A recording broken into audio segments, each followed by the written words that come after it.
এই কালচারাল পেসিসদের বিরুদ্ধে আমাদের সবার অবস্থান পরিষ্কার করতে হবে। সেটা জামাত হোক, সেটা বিএনপি হোক, সেটা এনসিপি হোক, বাংলাদেশের যত রাজনৈতিক দল হোক, কালচারাল ফেসিবাদের বিরুদ্ধে আমাদের লড়াই সংগ্রাম জারি রাখতে হবে। তারা এই জাতীয় শত্রু। বাংলাদেশের ভবিষ্যতে যদি কোনো সংকট তৈরি হয়, এই কালচারাল ফেসিস্টরাই করবে। তারা এই দিল্লির দালালি এখানে করবে, তারা এখানে বাকশাল কায়েম করবে, তারা আবার এখানে শাহবাগ কায়েম করবে। সুতরাং তাদের বিরুদ্ধে আমাদের সবসময় প্রতিবাদ প্রতিরোধ জারি রাখতে হবে। মেজর জিয়া রহমানের অবদান আমরা জানি। বাংলাদেশের পার্বত্য চট্টগ্রামে আজকের যে অখণ্ডতা, আজকে যে আমাদের দেশের স্বাধীনতার সার্বভৌমত্ব উচ্চ অবস্থায় আছে, মেজর প্রেসিডেন্ট জিয়াউর রহমানের গুরুত্বপূর্ণ অবদান।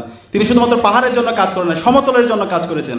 এই পাহাড়ের নিরাপত্তার জন্য কাজ করার পরও এই কালচারাল ফেসিস্টরা, এই দিল্লির বয়ান যারা বাংলাদেশে কায়েম করে, তারা ক্রমাগত ষড়যন্ত্র এবং চক্রান্ত করছে এই পাহাড় নিয়ে। সুতরাং আমাদের এই জায়গায় সবার ঐক্যমত হইতে হবে।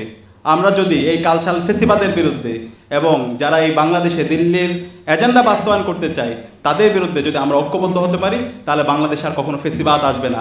বাংলাদেশে জুলাইয়ের শহীদরা এবং আমাদের বিগত সময়ে আজাদী আন্দোলনের শহীদরা যে জন্য জীবন দিয়েছে, একটি বৈষম্যহীন ইনসাফ ভিত্তিক বাংলাদেশ বিনির্মাণ করা, সেই বাংলাদেশ বিনির্মাণ করা অবশ্যই সম্ভব হবে। আমরা একটা নয়া বাংলাদেশের স্বপ্ন দেখি, নয়া আজাদির স্বপ্ন দেখি, এবং সেজন্যই আমরা সবাই জুলাই একসাথে রাস্তায় নেমেছিলাম। আমরা যখন রাস্তায় নেমেছিলাম, আমরা দেখিনি আমার পাশে সে কি ছাত্রদল, নাকি শিবির, নাকি সে ডানপন্থী, নাকি বামপন্থী। আমরা সবাই এক বিন্দুতে মিলিত হয়েছিলাম ফেসিবাদের বিরুদ্ধে। এখন বিপ্লব পরবর্তী আমাদের এই বাংলাদেশ বিনির্মাণ করার জন্য যেভাবে ঐক্যবদ্ধ হওয়া দরকার, আমাদের কাছে মনে হচ্ছে সে ঐক্য দিনে দিনে ভেঙে যাচ্ছে। আমরা আমাদের ব্যক্তিগত স্বার্থ, দলীয় স্বার্থ, বর্গীয় স্বার্থকে অনেক বেশি প্রাধান্য দিচ্ছি। 54 বছর পরে আমাদের যে ঐতিহাসিক সুযোগে আসছে, এই সুযোগকে যেন আমরা হেলায় দোলায় আমাদের ব্যক্তিগত স্বার্থ, দলীয় স্বার্থ, এর কারণে আমরা যেন নষ্ট না করি। আমরা যদি এই সুযোগকে নষ্ট করি, আমরা যদি ফেসিবাদের উপাদানগুলোকে আবার রেখে দিই, আমাদের এই রাষ্ট্র প্রকল্পকে, রাষ্ট্র কাঠামোকে সংস্কার না করি, তাহলে এই জাতি আমাদেরকে আর কখনো ক্ষমা করবে না, আমাদের শহীদরা আমাদেরকে ক্ষমা করবে না। আমি সে কারণে সকল রাজনৈতিক দল, আজকে এখানে বিএনপির প্রতিনিধি আছে, জামাতের প্রতিনিধি আছে, অন্যান্য দলের প্রতিনিধি আছে, আমি সবাইকে অনুরোধ করব, এখনই সময় আমাদের এই রাষ্ট্র থেকে ফেসিবাদের যে উপাদানগুলো আছে সেগুলোকে সমূলে উৎপাদন করার এবং নতুন রাজনৈতিক সংস্কৃতি বিনির্মাণ করার। সেই নতুন রাজনৈতিক সংস্কৃতি যদি আমরা বিনির্মাণ করতে পারি, আমরা যদি ন্যাশনাল কনসেনসাসে আসতে পারি, তাহলে আগামীর বাংলাদেশ অনেক সম্ভাবনার। আমি আশা করব সে জায়গায় আমরা সবাই ঐক্যবদ্ধভাবে, জুলাই যেভাবে আমরা রাজপথে নেমেছি, আমরা বিপ্লব পরবর্তী এই স্বপ্নের বাংলাদেশ, শহীদদের আকাঙ্ক্ষার আলোকে বৈষম্য ইনসাফ ভিত্তিক বাংলাদেশ বিনির্মাণ করার জন্য সবাই ঐক্যবদ্ধভাবে লড়াই করব। সেই শহীদ ওয়াসিম, শহীদ শান্ত, শহীদ আলী রায়হান থেকে শুরু করে সকল শহীদদের, যাদের আত্মত্যাগের মাধ্যমে আজকে আমরা ফেসিবাদ মুক্ত বাংলাদেশ পেয়েছি। আজকের দিনটি খুবই গুরুত্বপূর্ণ।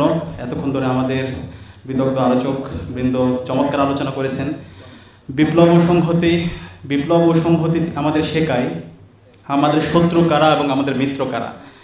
আমাদের ফুয়াদ ভাই চমৎকারভাবে আমাদের আলোচনা করেছেন।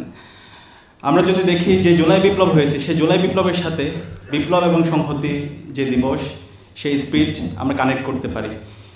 আমরা দেখতে পেয়েছি বিপ্লব ও সংহতি দিবসে, বিপ্লবের সংহতির দিন, সেদিন সিপাহী জনতা একসাথে নেমে তারা স্লোগান দিয়েছিল, নারে তাকবীর আল্লাহু আকবার, দিল্লি না ঢাকা, ঢাকা ঢাকা, গোলামি না আজাদি, আজাদি আজাদি।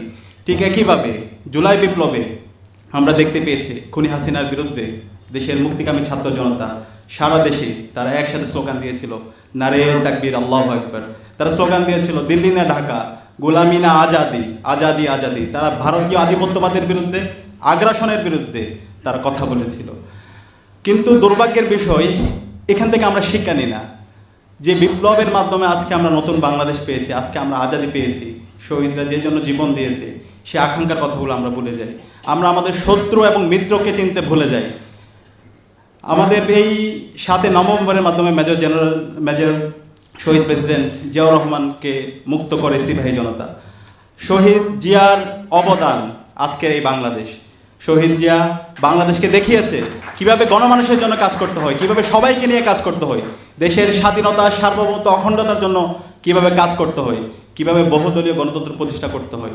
কিন্তু দুর্ভাগ্যের বিষয়, আজকে শহীদ জিয়াকে যারা দানব আকারে হাজির করেছে, শহীদ জিয়ার বিরুদ্ধে বিভিন্নভাবে যারা ব্যঙ্গাত্মক করেছে, তাকে মিলিটারি রুলার হিসাবে সাজিয়েছে, তারাই আজকে বিএনপির বড় বড় বন্ধু সাজার চেষ্টা করছে।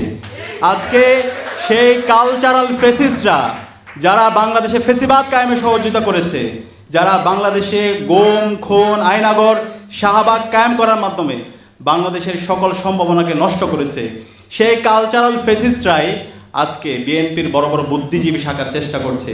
আমাদের এই জায়গায় অবস্থান পরিষ্কার। কেউদাত আহমান জানি, আমি আমার কথা এখানে শেষ করছি। আসসালামু আলাইকুম। ধন্যবাদ।